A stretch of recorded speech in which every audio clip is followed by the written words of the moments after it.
Deddy Mandarsyah, ayah Lady Dr. Koas pernah disebut namanya saat OTT, harta bakal didalami KPK. Nama Kepala Balai Besar Pelaksanaan Jalan Nasional, BPJN Kalimantan Barat Kalbar, Deddy Mandarsyah pernah disebut-sebut dalam operasi tangkap tangan, OTT, di Balai Besar Pelaksanaan Jalan Nasional, BBPJN Kalimantan Timur Kaltim. Hal tersebut diungkap oleh Direktur Pendaftaran dan Pemeriksaan Laporan Harta Kekayaan Penyelenggara Negara LHKPN KPK Herda Helmijaya.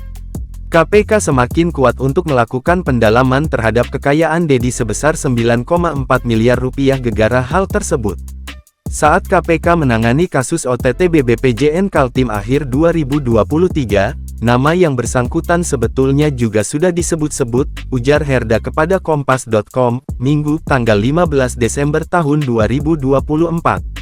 Hal itu makin menguatkan untuk segera dilakukan pendalaman terhadap kekayaan Deddy Mandarsyah, sambung dia.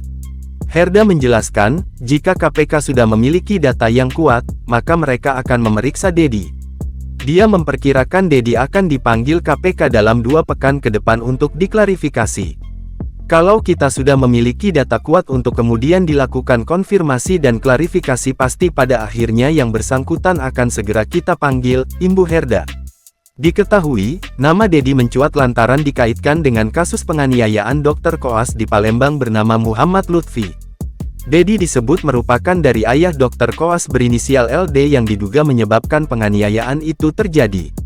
Deddy Mandarsyah terakhir melapor LHKPN pada tanggal 14 Maret tahun 2024.